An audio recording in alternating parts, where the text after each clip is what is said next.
PKRின் 2 அமைச்சர்கள் ராஜினாமா செய்ததை தொடர்ந்து அமைச்சரவை மறுசீரமைப்பு குறித்து எந்த விவாதமும் இல்லை என்று பிரதமர் டதஸ்ரீ அன்வார் இப்ராஹிம் தெரிவித்துள்ளார். அவர்கள் இன்னும் விடுமுறையில் உள்ளதாகவும் அவர்கள் விடுமுறையில் இருக்கும் போது தாங்கள் அவர்களை மாற்ற முடியாது என்றும் இன்று பிரதமர் துறை அலுவலகத்தின் மாதாந்திர கூட்டத்தில் செய்தியாளர்கள் மத்தியில் அவர் இதனை தெரிவித்தார்.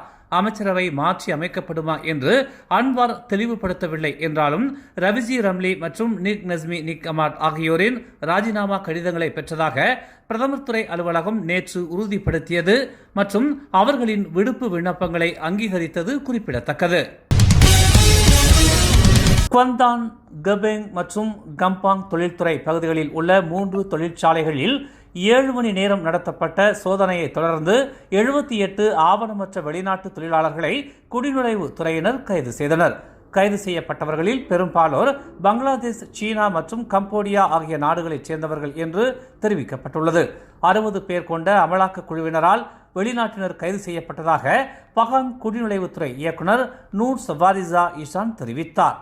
ஓப்ஸ் கம்பூர் சாசார் என்று குறியீட்டு பெயரிடப்பட்ட இந்நடவடிக்கை 3 தொழில்துறை வளாகங்களை குறிவைத்து மேற்கொள்ளப்பட்டதாகவும் 300க்கும் மேற்பட்ட நபர்களிடம் சோதனை மேற்கொண்டதில் 40 வயதுடைய 74 ஆண்களையும் 4 பெண்களையும் கைது செய்ததாகவும் அவர் கூறினார்.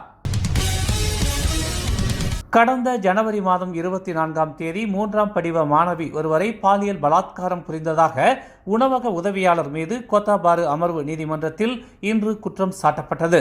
நீதிபதி அமாட் பஸ்லி பஹ்ருடின் முன் குற்றச்சாட்டு வாசிக்கப்பட்ட போது வான் இசூடின் வான் அசீம் என்ற 21 வயது நபர் தம்மை குற்றமற்றவர் என்று தெரிவித்தார். ஜனவரி 24ஆம் தேதி அதிகாலை 3 மணிக்கு கிளந்தான் கோத்தபாரு பாடாங் ஸ்ரீ படுகாவில் உள்ள ஒரு அறையில் 14 வயது சிறுமியை பாலியல் பலாத்காரம் புரிந்ததாக அவர் மீது குற்றம் சாட்டப்பட்டது. பாலியல் பலாத்காரத்திற்கான தண்டனை சட்டம் பிரிவு 376 ஒன்றின் கீழ் குற்றம் சுமத்தப்பட்டது. இது 20 ஆண்டுகள் வரை சிறை தண்டனை மற்றும் பிறம்படி தண்டனை வழங்க வகை செய்கிறது.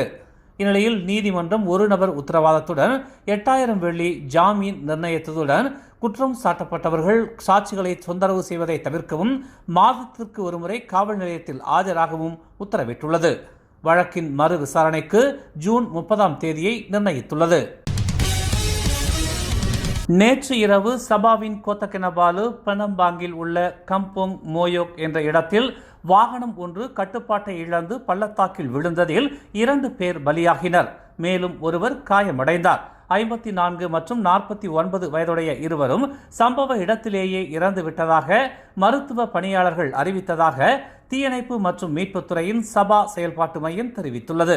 இரவு 8:15 மணிக்கு அவசர அழைப்பு வந்ததை அடுத்து 9 தீயணைப்பு வீரர்களையும் ஒரு தீயணைப்பு எந்திரத்தையும் சம்பவ இடத்திற்கு அனுப்பி வைத்ததாக அந்த மையம் தெரிவித்துள்ளது. தம்பூனானில் நடந்த ஒரு திருமணத்தில் கலந்து கொண்டு கம்போங் மாச்சியாங்கிற்கு திரும்பிச் சென்று கொண்டிருந்த போது அவர்கள் ஓட்டிச் சென்ற கார் கவிழ்ந்து பள்ளத்தில் விழுந்தது. இந்நிலையில் மேல் நடவடிக்கைக்காக உடல்கள் போலீசாரிடம் ஒப்படைக்கப்பட்டுள்ளன. கம்போங் குவோங்சாய் அருகே ஜலான் லாபிஸ் சிகாமட் அருகே வாகனம் ஒன்று பள்ளத்தில் விழுந்ததில் ஒரு ஆடவரும் அவரது 9 வயது மகளும் உயிரிழந்தனர்.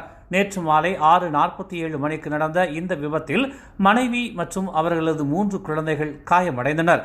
அந்த நபரும் அவரது மகளும் சம்பவ இடத்திலேயே இறந்து விட்டதாக மருத்துவ பணியாளர்கள் உறுதிப்படுத்தினர். கோலாலம்பூரின் தமான் தானாவ் கோத்தாவில் உள்ள ஒரு குழந்தை பராமரிப்பு மையத்தில் கடந்த திங்கட்கிழமை இறந்த 7 மாத குழந்தையின் பிரேத பரிசோதனையில் உணவு மற்றும் பால் சாப்பிட்டு மூச்சு திணறல் ஏற்பட்டிருப்பது உறுதி செய்யப்பட்டது. கோலாலம்பூர் மருத்துவமனையில் தடயவியல் விசாரணையில் குழந்தையின் காற்று பாதையில் உணவு மற்றும் பானம் இருப்பது கண்டறியப்பட்டதாக வங்சா மாஜு துணை காவல்துறை தலைவர் ஜாருல் அன்வார் அப்துல் வஹாப் தெரிவித்தார். இந்நிலையில் தொடர்ந்து விசாரணை நடைபெற்று வருவதாக அவர் கூறினார். மேலும் செய்திகளை தெரிந்து கொள்ள தமிழ் மலர் நாளிதழை பாருங்கள். எங்களோடு இணைந்திருக்க மலர் டிவியை பதிவு செய்து கொள்ளுங்கள். உறவுகள் மகிழ்ந்திட விருப்பம் மற்றும் பகிர்வு சேவையை சொடுக்கிடுங்கள்.